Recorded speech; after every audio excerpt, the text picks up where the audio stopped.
왜 선한 사람이 고통을 받는가?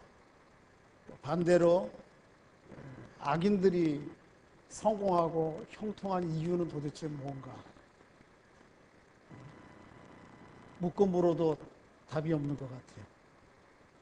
그래서 시편 37편 기자도 악인들이 형통함을 보고 뒤로 자빠질 뻔했다. 하나님, 선한 사람들이 고통을 당하고 오히려 반대로 악인들이 형통하는 걸 보면 도대체 뭡니까? 뒤로 자빠지겠습니다.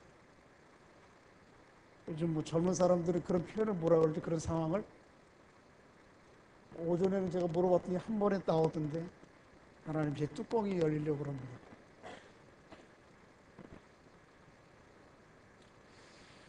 사람들의 운명이라고 하는 것은 자기 행동의 결과다. 그렇게 얘기합니다. 그리고 모든 결과에는 이유와 원인이 있다. 인과응보. 그것에 기초해서 선은 권하고 잘못된 것은 징계한다. 라고 하는 그런 일반적인 삶의 원칙들, 대명제들이 우리에게는 있습니다. 그리고 그것을 가지고 자신들의 삶을 판단하고 또 다른 사람들의 삶을 비추어 판단해 봅니다.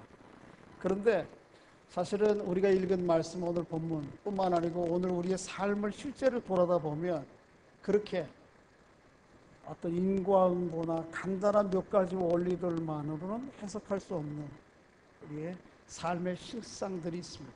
삶은 더 아주 굉장히 복잡하고 알 수 없는 일들이 숨겨져 있습니다. 그래서 삶을 가르쳐서 그저 신비라 그렇게 얘기할 수밖에 없습니다. 참 난제 중에 난제입니다. 의인이 고난을 당하는 것. 그런데 이 참 난제 중에 난제를 다루고 있는 성경이 오늘 욥기입니다. 여러 다른 성경도 있지만 욥기는 이 고난의 문제를 그저 이렇게 삥 돌라 무해하지 않고 우리를 고난의 문제를 직시하게 합니다. 특별히 선한 사람들이 당하는 고난의 문제에 대해서 다루고 있습니다. 몇 마디 말을 가지고 선한 사람들, 또 악한 사람들, 선한 사람들이 당하는 고난, 악한 사람들이 누리는 영화, 설명이 잘 안 돼요. 성경은 왜 우리에게, 의인에게, 하나님 믿는 사람들에게 고난이 닥치는가? 그렇게 아무리 왜 부르짖어도 하나님께서 아무 대답이 없어요. 침묵이 없어요. 대신 어떻게 이 문제를 다뤄갈 것인가에 대해서는 성경이 여러 가지로 우리에게 제시를 해주고 있습니다. 앞에서 우리가 읽었지만은 욥이라고 하는 사람은 아주 정직한 사람입니다. 하나님 앞에 경건하게 살려고 몸부림치는 사람이었습니다. 한번 좀 오늘 본문을 좀 찾아 읽어가면서 살펴보겠는데, 8절을 한번 읽어보겠습니다. 1장 8절 시작. 여호와께서 사단에게 이르시되 내가 내 종 욥을 주의하여 보았느냐. 그와 같이 온전하고 정직하여 하나님을 경외하며 악에서 떠난 사람은 세상에 없느니라. 욥과 같이 정직하고 경외하고 하나님 앞에 신실하게 하나님을 경외하며 섬기려고 하는 사람이 없다. 다른 표현으로는 욥은 당대의 동방에서 의인이다. 그렇게 얘기를 했습니다. 이렇게 정직한 사람이, 이 사람이 어느 정도 하나님 앞에 말씀과 의롭게 살아가려고 힘썼는가 하면, 자녀들이 한꺼번에 저녁에 모여서 파티를 하고 나면 그 다음날 아침에 한 사람 한 사람씩 자녀들을 데려다가 불러 모으고, 그리고는 그 한 자녀를 위해서 번제물들을 잡아요. 그리고 하나님 앞에 제사를 드려요. 혹 지난밤에 이들이 잔치를 하면서 하나님 앞에 지은 죄가 있지 않을까 해서 하나님 앞에 번제를 드릴 만큼, 4절 5절에 그 내용이 나오는데, 그 정도로 자기 자신과 또 자녀들 모든 삶에 있어서 온전하고 완벽하게 살아가려고 힘쓰는 사람이었습니다. 그런 사람들에게 고난이 닥친다라고 하는 건 이해가 안 되는 거예요. 하나님도 인정할 만큼 온전하고 완전한 사람에게 고난이 닥쳐요. 자, 오늘 고난이 어떻게 닥칩니까? 참 평화로운 삶이에요. 본인에게뿐만 아니고 자기 가족들. 그가 살아가는 모습들을 13절 한번 좀 읽어보실까요? 14절인가 14절 읽어보겠습니다. 시작. 사환이 욥에게 와서 이르되 소는 밭을 갈고 나귀는 그 곁에서 풀을 먹는데, 이게 욥이 얼마나 평화롭게 살아가는지를 이렇게 표현해 줍니다. 소는 뭐를 갈고 있어요? 밭을 갈고 나귀는 그 옆에서 뭐해? 풀을 뜯어요. 우리 얘기하면 어느 유행가 가수가 한 노래 가사말처럼 저 풀은 초원에 그림 같은 집을 짓고 행복하게 살아가는 거예요. 그 가운데 자녀도 몇 명이에요? 아들 7, 그리고 딸 3. 근데 다 잘 살았어요, 건실하게. 그리고 형제들끼리 우애해요. 형제들끼리 질서도 있어요. 그래서 맏형 집에 모여서 잔치를 하고. 이거를 바라보는 부모 입장이 얼마나 기분이 좋겠어요. 저 맏아들의 집에서 밤이 맞도록 불이 켜져 있고 아이들의 소리가 깔깔거리고 호호하고 하는 소리가 들리고 그 빛을 바라볼 때에 아버지의 마음이 얼마나 좋겠나요? 행복해요. 또 농토도 많고요. 그 농토에는 기름진 양식들이 자라고 있고 소와 양들이 자라고 있습니다. 참 행복한 순간입니다. 그런데 이 행복한 순간에 깨어지고 맙니다. 갑작스럽게 고난이 닥치고.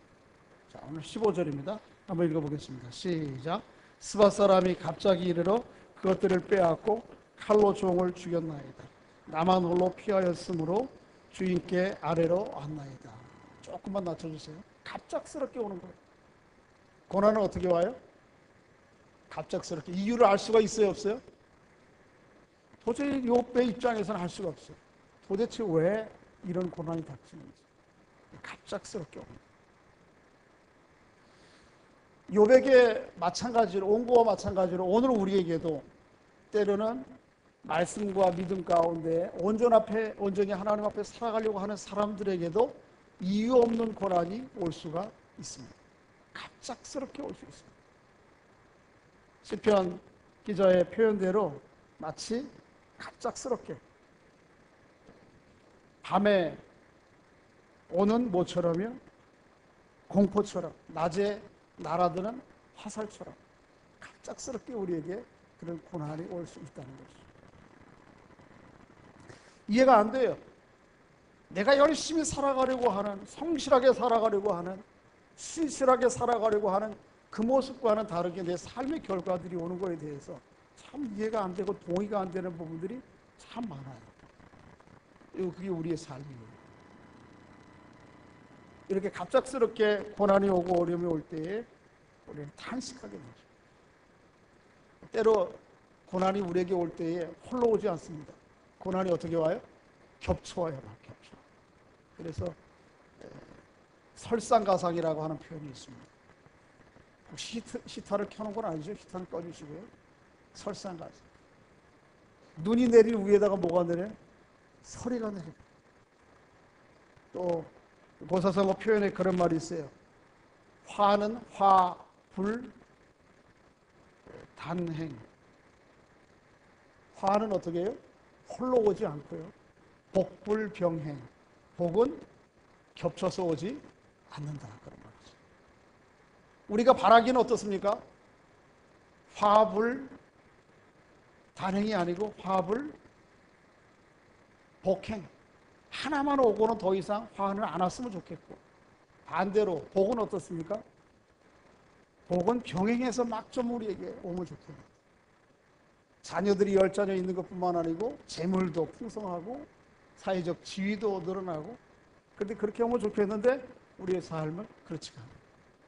화는 오히려 어떻게 해요? 떼거리로 몰려와요. 떼를 쥐고 오고. 복은 어떻습니까? 이것저것 다 누릴 수 있는 것이 아니고 오로지 하나의 복을 누릴까 말까 하는 것이 우리의 삶일 수 있음을 보여줍니다. 오늘 본문에도 그런 내용이 나와요. 자, 한번 읽어보겠습니다. 16절, 17절, 18절을 시작하는 말이 동일한 말이 3번 반복됩니다. 한번 읽어보겠습니다. 16절 시작. 그가 아직 말하는 동안에 또 한 사람이 와서 아뢰되. 17절 시작. 그가 아직 말하는 동안에 또 한 사람이 와서 아뢰되 18절 시작.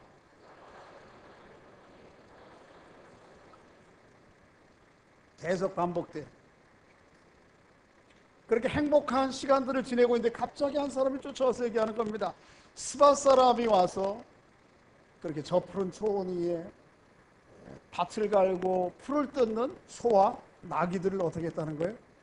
빼앗아 갔다는 거예요. 종들을 죽이고. 그 보고를 종이 말이 떨어지기 전에 벌써 또 한 사람이 쫓아와. 와서는 뭐라 그럽니까? 이번에는 하늘에서 불이 내려가지고 양들을 살라버렸습니다. 뭐 천둥인지 번개인지 모르겠어요.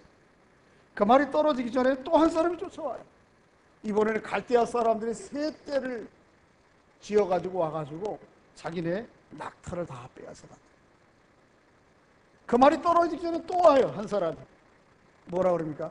이번에는 당신의 10 자녀들이 맏집에 모여서 잔치를 하고 있는데 갑자기 돌풍이 불어가지고 지붕이 무너져서 거기에 있던 10 자녀가 한꺼번에 다 죽어버려요. 이게 막 겹쳐오는 거예요. 그것이 우리의 삶입니다. 이유 없이 선한 사람에게도 고난이 닥칠 수 있고 그 고난이 어떻게 막 겸해서 올 수 있는 것입니다. 그런 말이 있어요. 재물을 잃는 것은 적게 잃은 것이고 명예를 잃은 것은 많이 잃은 것이고 건강을 잃은 것은 다 잃는 것이다. 그렇게 얘기했는데 욥은 재물을 잃었습니다. 뿐만 아니고 사실 재물과는 비교할 수 없는 모두 잃었어요. 자기의 10 자녀들이 한꺼번에 몰살을 죽었어요. 그래서 그 문제를 가지고 하나님 앞에 옷을 찢으며 머리를 밀고 나가서 막 탄식하고 몸부림치는데 욥 자신에게 발끝부터 머리끝까지 종기가 생겼어요. 욕창이 생겼어요. 견딜 수가 없어요. 일종의 문둥병에 온 마디마디에 진물이 흐르고 그래서 도저히 견딜 수가 없어서 거풀을 태운 집 위에다가 그 진물 나는 것을 덮어가면서 도저히 잠을 못 이루어서 어떻게 해요? 기왓장을 가지고 자기 몸을 긁어가면서 그런 고통 가운데 빠져. 재물 잃었어요. 자녀들 잃어요. 자기 건강도 잃어요. 이럴 때 그래도 가족들이 있어야 됩니다. 유일하게 남은 가족이 하나 있었어요. 아내예요. 근데 그 아내가 그래도 의지가 되고 힘이 돼야 되는데 그 아내가 뭐라 그래요? 아직도 그 알량한 신앙과 믿음을 가지고 하나님을 경외하느뇨? 차라리 하나님을 욕하고 어떻게 하라? 죽어버리라. 참 고난이 뭐 한두 가지가 아니에요. 사람에게 이런 고난이 닥칠까 싶을 정도로 고난은 우리에게 겹으로 넘칠 수가 있다는 것이죠. 이렇게 고난이 닥칠 때에 사람들이 보일 수 있는 반응이 두 가지입니다. 물론 여러 가지 반응이 있겠지만 오늘 본문을 통해서 첫째는 무엇입니까? 자기가 닥친 고난과 고통을 한탄하고 원망하고 그리고 비관하고 낙심하며 포기하는 것입니다. 오늘 본문의 2장 9절에 욥의 아내의 표현이 바로 그것을 묘사해 주고 있습니다. 한번 읽어보겠습니다. 9절 시작. 그의 아내가 그에게 이르되 당신이 그래도 자기의 온전함을 굳게 지키느냐 하나님을 욕하고 죽어라. 그런 어려움이 닥칠 때 어떻게 해요? 왜 내게 이런 일이 일어났는가? 누구 탓이냐? 당신 탓이요? 누구 탓이요? 막 하다가 그 결국은 누구에게 원망과 탓을 돌려요? 하나님 앞에 돌려요. 하나님 앞에. 하나님은 차라리 욕하고 죽어버리라. 그렇게 비관하고 낙심하고 절망할 수 있습니다. 많은 사람들이 보통 이런 길을 쫓아요. 그것이 아니더라도 조금 유사한 방법을 쫓습니다. 지금 닥친 고난, 문제들을 다 외면하고 잊어버리려고 다른 방법을 쫓아요. 잊어버리기 위해서 다른 것을 탐닉해요. 너무 머리가 복잡하고 힘들고 하니까 어떻게 해요? 막걸리가 그걸 해결해 줄 줄 알고 소주가 그걸 해결해 줄 줄 알고 그거 먹고 그런데 그거 잠시 잊을 뿐이지 그 고난 문제가 사라지는 거 아니에요. 아니면 다른 것에 더 중독, 탐닉하기 시작해요. 근데 그것은 온전한 방법이 아니에요. 욥은 어떻게 했는가? 오늘 본문은 몇 가지로 우리에게 얘기를 해주고 있는데 첫째는 이렇게 얘기를 합니다. 자, 한번 찾아보세요.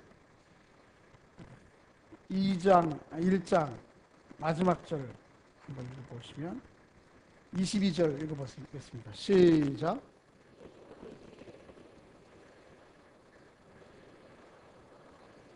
(10절에도) 같은 말이 나오는데 읽어봅니다. 시작. 그가 이르되 그대의 말이 2장 10절 시작. 그가 이르되 그대의 말이 한 어리석은 여자의 말과 같도다. 우리가 하나님께 복을 받았은즉 화도 받지 아니하겠느냐 하고 이 모든 일에 욥이 입술로 범죄하지 아니하니라. 첫째는 욥이 이런 다짐을 했습니다. 내가 닥친 이 고난의 문제에 대해서 더 이상 말하지 않겠다.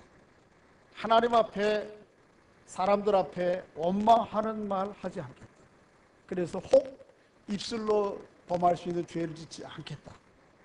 아주 소극적인 자기 다짐이겠죠. 뿐만 아니고 한 걸음 더 나아가서 욥은 20절, 21장 20절, 21절에 보면 이렇게 얘기합니다. 한번 읽어봅니다. 1장 20절 시작.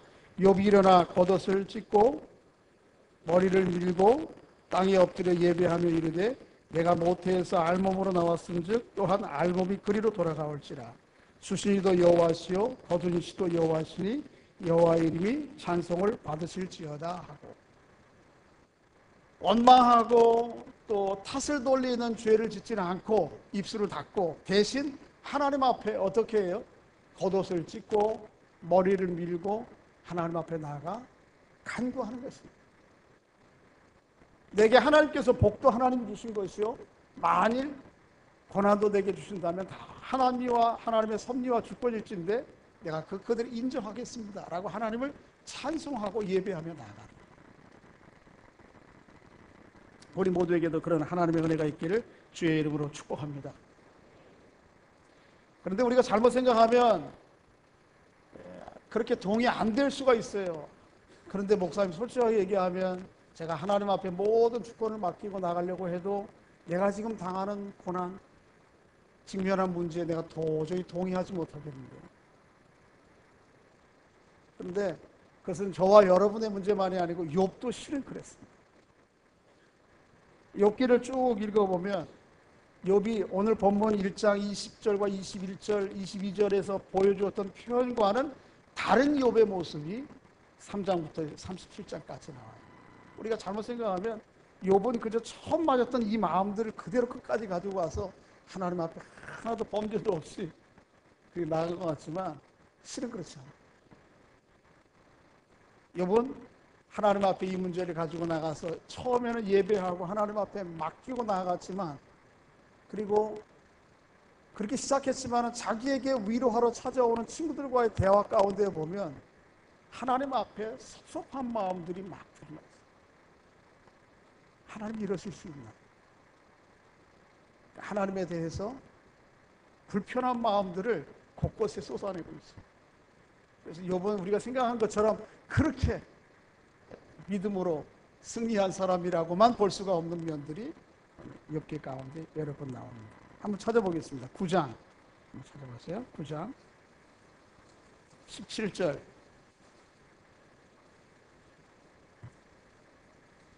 17절 18절 읽겠습니다. 시작.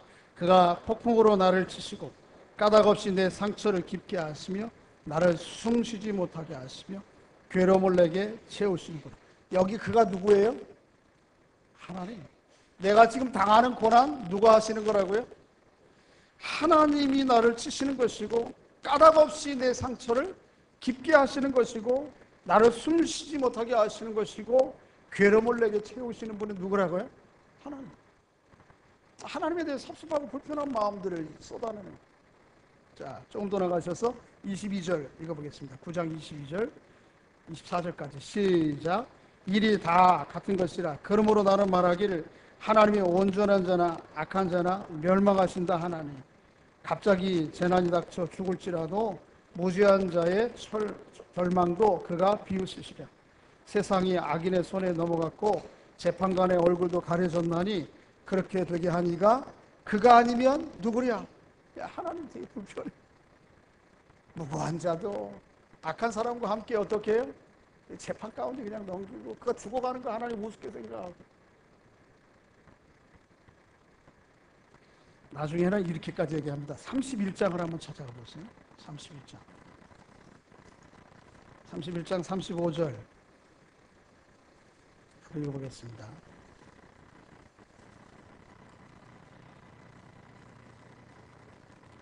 시작. 누구든지 나의 변명을 들어다오. 나의 서명이 여기 있으니 전능자가 내게 대답하시기를 바라노라. 나를 고발하는 자가 있다면 그에게 고소장을 쓰게 하라. 뭐라는 거예요? 내가 내 서명을 쓰고, 그리고 이 서명한 내 불편한 마음에 대해서 대답을 누군지 해달라. 근데 그 대답에 대한 궁극적인 대상이 누구라는 거예요? 전능자가 내게 대답해. 전능자가 누구예요? 하나님 당신 대답하십시오. 하나님 앞에 막 불편한 마음들이 막 쏟아져. 이렇게 하나님 앞에 나와 탄식하고 기도하고 간구하고 부르짖는 욥에게 하나님은 3장부터 37장까지 아무 말씀이 없어요. 침묵하세요. 그게 뭐예요? 하나님 귀 딱 닫고 저런 못된 놈, 저 제정신인가? 그리고 하나님이 안 듣겠다는 거예요. 그게 아니에요. 하나님이 어떻게? 침묵 가운데 부르짖는 그 소리를 다 들으세요. 여러분, 우리에게 고난이 있고 그 고난이 가중되어서 올 때 우리는 깊이 실망하고 낙심될 수 있습니다.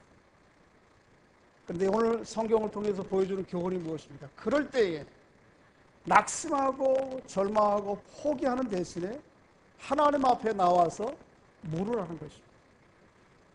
물어서 안 되면 어떻게 하라고요? 따지라는 것입니다. 따져서 안 되면 어떻게 해요? 대들기라도 하는 거예요. 포기하고 절망하고 외면하고 하나님 상관없습니다. 이게 아니고요. 고난이 있고 고통이 있는데 도저히 이해가 안 돼. 수용이 안 돼. 받아들일 수가 없어요. 하나님 앞에 나가 어떻게 해요? 나가서 부르짖고, 그래도 대답 없으면 어떻게 해요? 하나님 앞에 따져요. 그래도 대답이 없으시면 어떻게 해요? 하나님 앞에 대들기라도 하시라. 그렇게 3장부터 37장까지 쏟아내는 욥에게 하나님 침묵으로 그 소리를 듣는 하나님의 마음이 얼마나 고통스럽고 아프겠어요.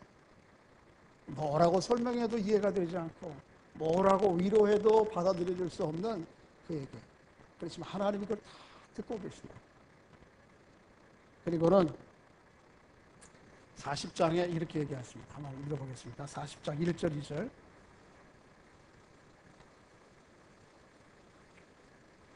읽어보겠습니다. 이 40장 1절 2절 시작.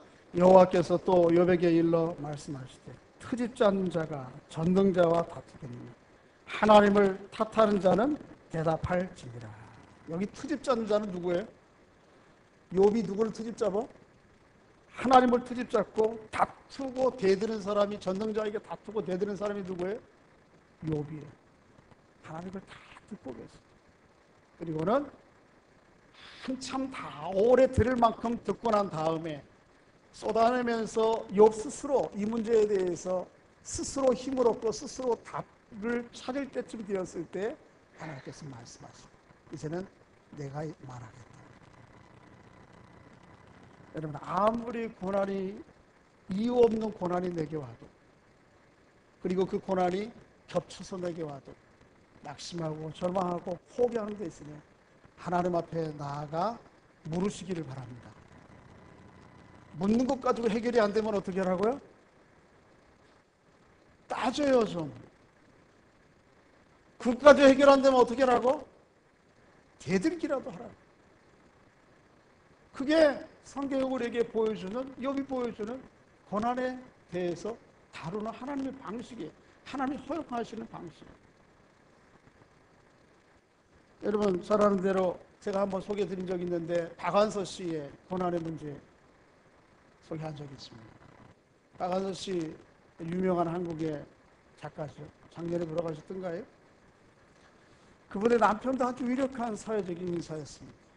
그리고 그의 외동아들이 하나 있었는데 서울대 의대 나온, 의대 다니는 학생이었어요. 서울대 의대 장래가 촉망되는 그렇게 아들이었는데 남편이 죽고 아들이 흥사해요. 대학 다니다가. 수영하다가 물에 빠져 죽든 거야. 우리 동아들 평생 언덕인 남편이 갑자기 얼마 상간으로 행사, 얼마나 힘들어요. 이분이 너무 이 고난과 고통을 견딜 수가 없어서 집에 걸었던 두었던 십자가 상을 땅바닥에 집어넣어. 그리고 소리를 칩니다. 하나님, 당신이 십자가 위에서 그렇게 박제된 짐승처럼 쳐다만 보고 있으면 답니까? 집어 던져. 왜 나에게 이런 고난과 고통을 주십니까? 그리고는 하나님 향해서 항변을 하면서 십자가를 방바닥에 집어넣어요. 십자가에 놔둔 거는, 방바닥에 놔둔 거는 십자가를 향해서 하나님 앞에, 하나님, 제가 한 가지만 마지막으로 더 묻겠습니다. 당신에게 온 우주의 최대의 관심사는 도대체 무엇입니까? 이 고난을 주시기 위한 것입니까? 당신의 관심사 도대체 무엇입니까? 마지막 질문을 던져요. 그럴 때 하나님께서 마음에 대답해 주세요. 딱 한마디. 너.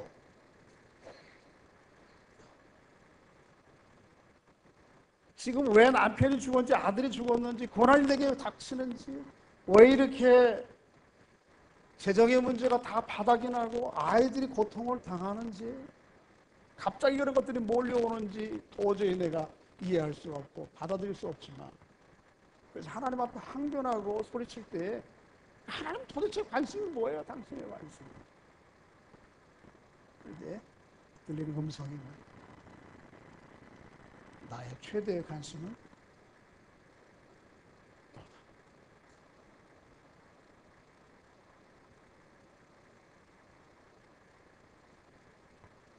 오늘도 고난을 당하고 어려움을 당한 지체들이 있습니다.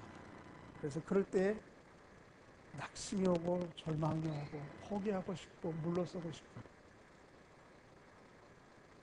그렇지만은 오늘 주신 말씀 깨달음처럼 포기하지 마시고 그럴수록 하나님 앞에 나아가 묻고 물어서 대답 없으시면 어떻게 해요? 따지시기라도 하죠. 안 되면 어떻게 해요? 되들기라도 하죠. 그러면 그런 과정들을 통해서 하나님이 우리에게 말씀하시는 바가 있다. 아브라함의 셀이 이렇게 얘기했습니다. 자신이 기도하는 이유, 제가 성경 본문에 써놨으니까 여러분 그 주본 안에 써놨으니까 나중에 와서 좀 의미를 꼼꼼히 좀 생각하시면서 읽으실 때 간단히 설명드리면 내가 왜 기도하는가? 기도할 수밖에 없는가? 인간의 비극과 동정심 사이에 불균형이 너무 심해요. 그리고 내가 겪는 고통의 깊이와 그리고 내가 이해하는 것과 차이가 너무 많아. 마치 뭐와 같아요? 내 고통의 깊이는 그랜드 캐니언의 깊은 계곡 같은데 내가 보는 것은 그 위를 날아다니는 나비의 시야밖에 안 돼. 도저히 내게 있는 고난의 의미가 무엇인지 이해할 수도 없고 받아들일 수도 없어서 그래서 내가 기도할 수밖에 없다. 내가 아는 것과 내가 살아가는 것 사이의 일치가 너무 달라요. 그 간극이 너무 커. 그래서 내가 어떻게 해요? 기도할 수밖에 없다. 아브라함의 셀이 여러분 우리가 살아가면서 고난의 문제 쉽게 한두 마디로 얘기할 수 있는 것이 아니에요. 예수 믿고 신앙생활하고 참 믿음으로 살려고 몸부림치고 했어도 때로는 어때요? 욥과 같이 한순간에 재물이 날아가고 한순간에 자녀들이 어려움을 겪고 한순간에 직장을 그만두게 되고 한순간에 뜻하지 않은 암에 걸리기도 하고 질병에 걸리기도 하고 아무리 왜 그렇게 질문해도 사실 거기 답이 없어요. 문제를 어떻게 해요? 어떻게 하는 거예요? 어떻게. 먼저 소극적인 방법이지만 사람들 앞에 입술로 범죄하지 않는 것입니다. 고난이 올 때 우리 말을 많이 하고 싶은데 이걸 다 사람들 앞에는 그렇게 하더라도 하나님 앞에서는 어떻게 해요? 욥과 같이 자신의 문제를 가지고 너무 견디기 힘들어서 머리를 쥐어뜯고 옷을 찢을지라도 하나님 앞에 나오십니다. 그리고 어떻게 해요? 하나님 앞에 물어요. 혹 그 자리에서 왜입니까? 그렇게 물을 수도 있겠죠. 안 되면 어떻게 하라고? 따지기라도 하시라고. 그래도 안 되면 어떻게 해요? 대들기라도 하시라고. 하나님이 그 모든 것들을 어떻게 해요? 다 수용하고 받아들였어요. 그리고 그 하나님 앞에 때로는 묻고 간구하고 하나님 앞에 몸부림치는 가운데 여전히 그 고난의 현장을 떠나지 아니하고 그 자리에 함께 계시고, 오히려 우리 인간들이 당할 수 있는 어떤 고난도 미리 지신 그 십자가 달려서 고난 당하신 그 주님께서 어떤 경우라도 우리를 떠나지 않아요. 그 자리에 함께 계신다고 하는 사실을 깨닫고 보게 되죠. 나중에 욥이 다 깨닫고 난 다음에 하나님, 제가 알 수 없는 일을 제 입으로 그냥 쏟아냈고 그렇게 하나님 앞에 회개하고 돌이켜 나오는 모습들이 40장입니다. 여러분에게 닥친 고난이 참 어려운 줄 알아요. 어제 저녁에도 제가 그래서 밴드 가지고 우리 지체들을 많이 만나는데 어느 자매님 한 분이 그렇게, 목사님 삶이 왜 이렇게 힘들어요? 오늘 아침에 봤어요. 저녁 10시 넘어서 쓴 기사라, SNS 문자라. 근데 제가 바로 응답을 못하고 아침에 젊은 지체예요. 너무 힘들어요.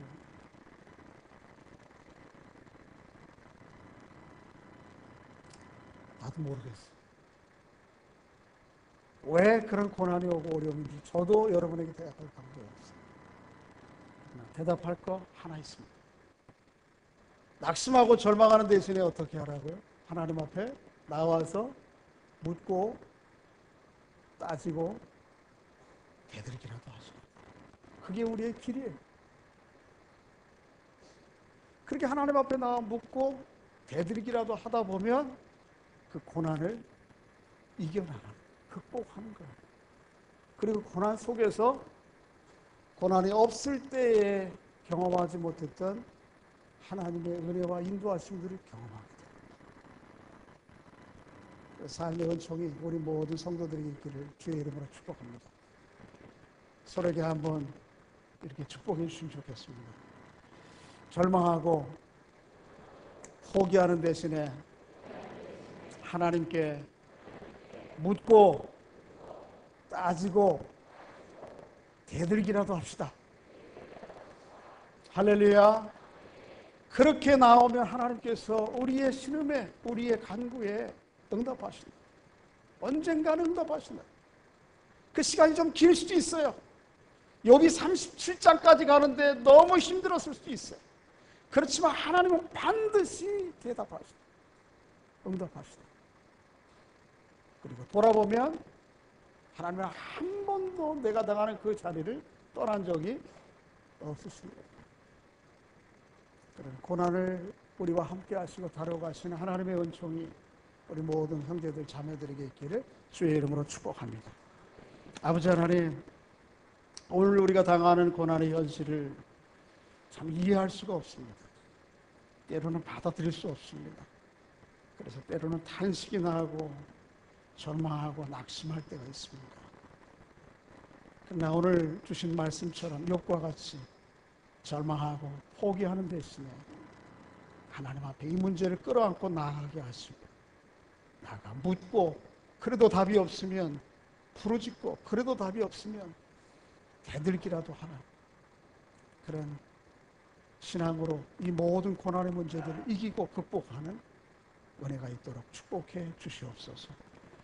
뜻모를 고난과 어려운 문제로 인해서 사람들에게 말도 못하고 탄식과 절망 가운데 있는 지체들, 자매들, 형제들을 우리 기억하여 주시고, 그럼에도 불구하고 내가 너와 함께 하노라 말씀하시며 한 번도 내 자리를 떠나지 아니하신 그 주님을 그 고난의 현장에서 눈을 열어 보게 하시고 그 음성을 듣도록 주께서 은총을 베풀어 주시옵소서. 예수님의 이름으로 기도하옵나이다. 아멘.